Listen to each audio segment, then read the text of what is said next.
Was AJ Styles good enough to beat Chris Jericho twice in a row? The Dudley Boyz put out a national recall in all tables. And will someone please tell WWE Creative that the Cosmic Wasteland is not working? I'm going to talk more about that on this week's Smackdown review right here on WGS-TV. Hey YouTube, are you ready for your hot tag? Because if you are, it's definitely time to work. This is Mustang Mike, and you're watching WGS-TV.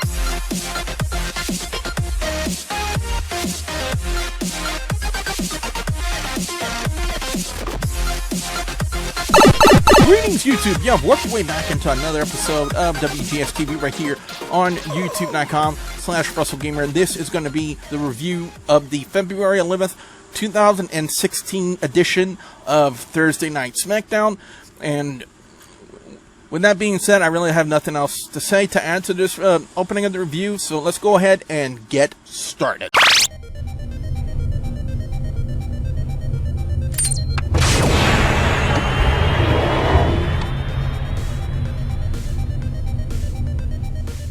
Now, from the way they were going to open up SmackDown, or the way that it appeared that we're going to open up SmackDown, it looked like they were going to open it up with Jericho and AJ Styles.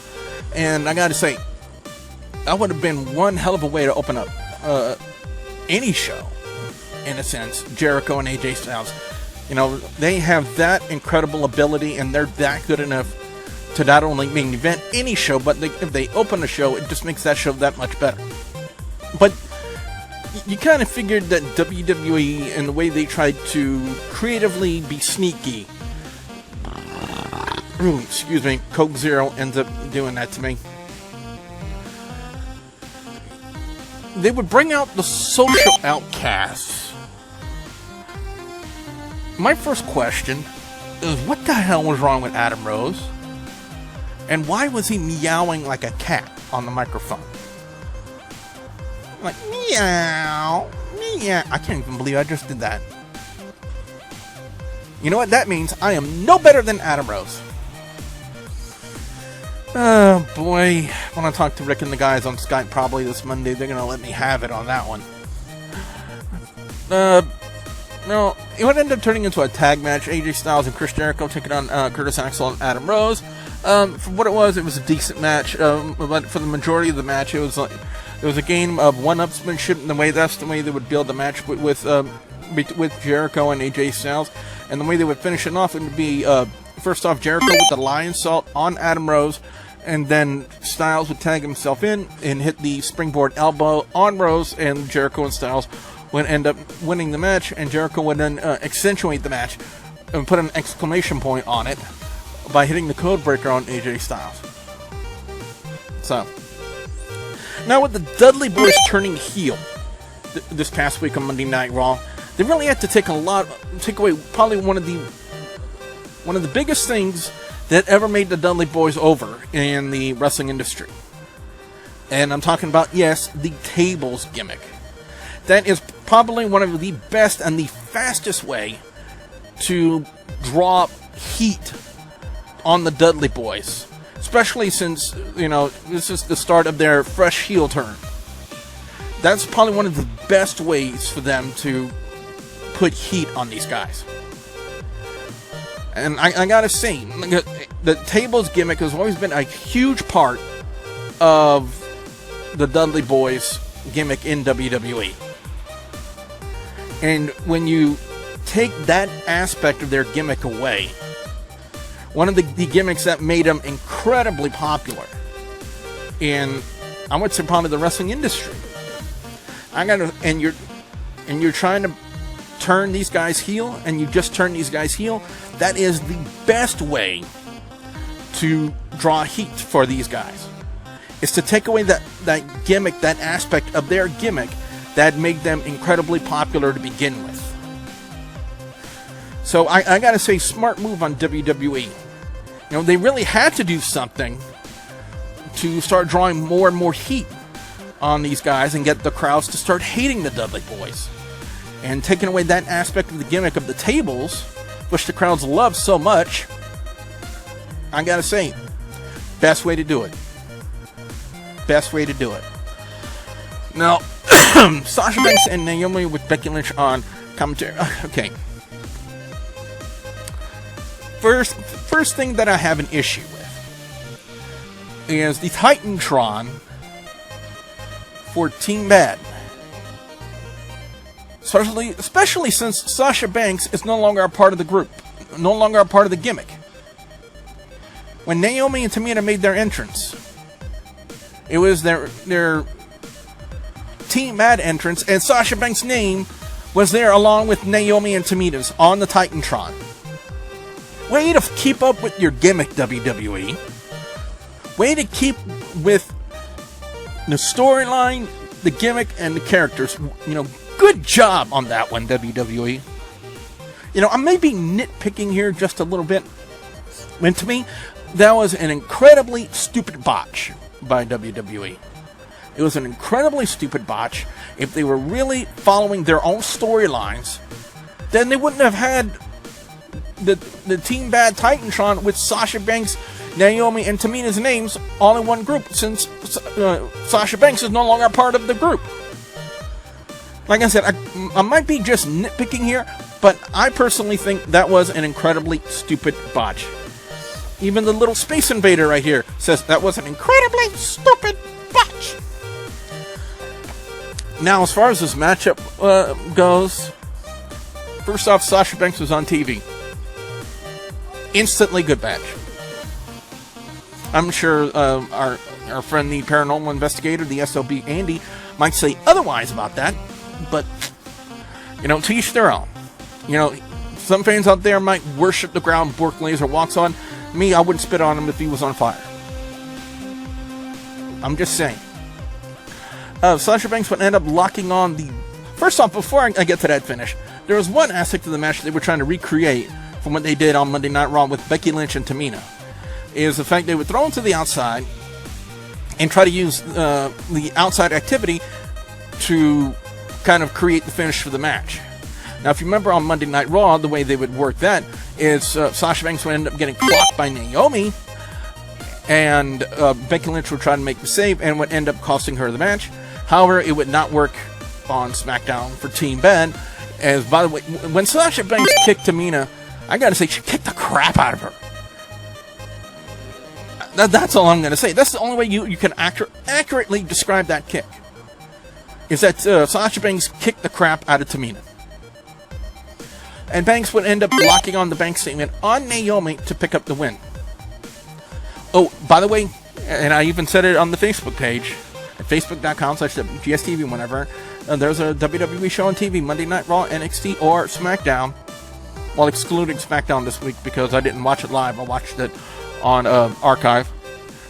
I always do my own little play-by-play thing, so be sure you guys follow me on Facebook for that. I even said it on there. Jerry the King Lawler, a much better heel commentator than Booker T will ever aspire to be. That's all I'm going to say. Booker T cannot sell himself as a heel commentator. I'm sorry. When he was doing it, I never bought it. He just doesn't... You would think from the few guest appearances he did as a commentator in WWE, especially when he's doing the King Booker gimmick, that he could really sell himself to be a commentator in WWE. However, his aspirations and expectations as a commentator fell incredibly short from what he could have been. Trevor the King Lawler has that natural ability to be a great heel commentator. He really does. He is that good. That's one of the reasons why he is a Hall of Famer in WWE. Not only for his career, but for his career as a wrestler and as a commentator. But anyway, I digress. The Wyatt family will come out, and for some odd reason, it would pertain to their recent activities when it came to taking out the Big Show, taking out Bork Laser from the Royal Rumble, taking out Ryback, what a lot of fans misconstrued as Goldberg. But as of late, I think WWE might be intentionally doing that, especially since they had him change from the singlet, the RVD singlet, to just the basic tights with the R on his crotch. check out either Monday Night Raw or my Monday Night Raw review. I talked a little bit more about that on those, so I'm not even going to waste my time on that one. And basically, they would just kind of declare themselves God. It's basically their usual Wyatt family cryptic kind of gimmick, kind of promo in a sense. I really don't know how to translate it, but it's just the way that the Wyatt family gimmick is done as of late in WWE. It is interesting to watch. I'm sure Rick Head from Hardcore Wrestling Radio would probably disagree with that to an extent, but it still kind of makes it interesting to watch. I'm not saying it's bad, I'm not saying it's incredibly superb or excellent, but what I'm saying is it doesn't suck. Now, the Lucha Dragons and Neville would once again team up to take on the Cosmic Wasteland once again. Now, WWE Creative attempted to start a storyline between these two teams. Never worked, never got off the ground, and it should end with this match. The Cosmic Wasteland does not work. They need to do something else with the Ascension, and again, I've said it so many times, revert them back to their original, darker gimmick that they used when they debuted in NXT. I think that would be the version of the Ascension we all want to see on the main roster. Not this crap stuff that they're doing with them now. Now, I'm not saying that the Cosmic Wasteland gimmick is bad or anything. It's just not working. It's just not working. Neville went up hitting the red arrow on Konner to pick up the victory. And finally, the big match of the night, which is by far the best match of the night. And I may be jumping the gun just a little bit here, but it's AJ Styles and Chris Jericho, the return match. And I gotta say, for overall match quality, I loved it. It was a great match, and I can't wait to see. You can anticipate it the way WWE, especially anywhere in the wrestling industry, when they start doing a series of matches where one guy wins and then in the next match the other guy wins, they're going to have a rubber match. It's almost guaranteed they're going to have a rubber match. And you know what would be the best place for that to happen? Fastlane. And tell you what, I would not be disappointed to see the match on Fastlane. I would not be angry about it, because the way that they've been working this match and working this series between AJ Styles and Chris Jericho, it's been two really, really awesome matches. Especially from the AJ Styles debut match he had on Monday Night Raw after the Royal Rumble, and this past week on Smackdown. Two back-to-back really good matches from two really great talents in the wrestling industry. And I'm talking about Chris Jericho and AJ Styles. It was an incredibly great match. And like I said, I'm anticipating, as I'm just going to turn that off just a little bit, the AC here in the Wrestle Cave just likes to work the way it wants to. What I'm saying is, I anticipate them having the rubber match at Fastlane. I'm not saying it's a guaranteed fact. I haven't looked on WWE.com as of late or seen any news. In fact, even when I'm on this review, I'm going to go on the WWE app right here on my phone just to see if they have any news on Fastlane, because, like I said, to have the rubber match on Fastlane between Styles and Jericho, to me, would not be a bad idea, considering how great the first two matches were. There really is. There's no update. The last update they have on here is the Smackdown results from this past week. So really, no news as of late. So no, nothing from what I've seen as of late. But like I said, I anticipate the match happening at Fastlane. The finish of this match, Jericho would end up hitting the code breaker on AJ Styles to pick up the win. And like I've said already, best match of the night definitely goes to Styles and Jericho. And worst match of the night, goes to the Lucha Dragons and Neville taking on the Cosmic Wasteland. Now, guys, I really have to overall, it wasn't really that bad of a match, but I have to kind of compare it to what they've done throughout the rest of the show, and that six-man tag, to me, was the least entertaining match of the whole evening. I'm not saying it was bad, but when I pick a worst segment of the night or a worst match of the night, I kind of compare to how the rest of the show went. I'm not really... Well, sometimes I base it on overall match quality or overall segment quality, but sometimes I also judge it based on, if the match wasn't bad, then I have to really compare it to the whole rest of the show and kind of determine, was this match as entertaining as this match or the rest of the show, and the six-man tag didn't hold up. So that's why I give it to them. My overall score is a 3.25 out of 5 for this week's SmackDown. What I want to know from you guys out there, the viewers and subscribers, your thoughts on SmackDown this week. What are your overall scores? What are your picks for best and worst match or segment of Thursday Night SmackDown this week? I definitely want to hear what you guys out there have to say. Be sure you put your comments in the comment section below. Don't forget to like, favorite, and subscribe. WGS-TV is on social media on Facebook, Twitter, Instagram. You guys can ask me questions. Links will be provided in the description box below. And as soon as you guys start sending me questions, I can start doing a Q&A series on here. So be sure you click that link, or just go to Facebook or Twitter and send me your questions through there.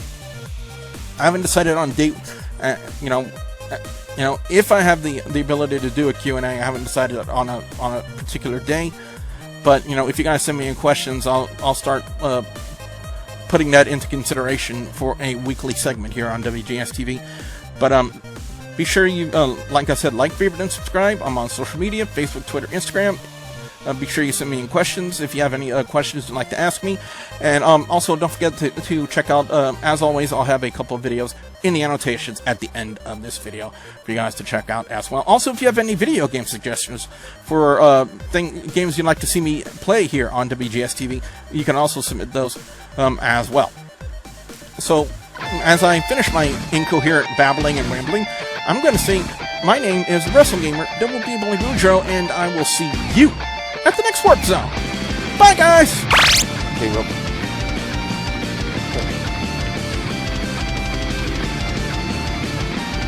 This is the piano key, and it really creates the proper atmosphere, in my opinion. Or dramatic atmosphere is what I'm trying to say, for a good championship match. And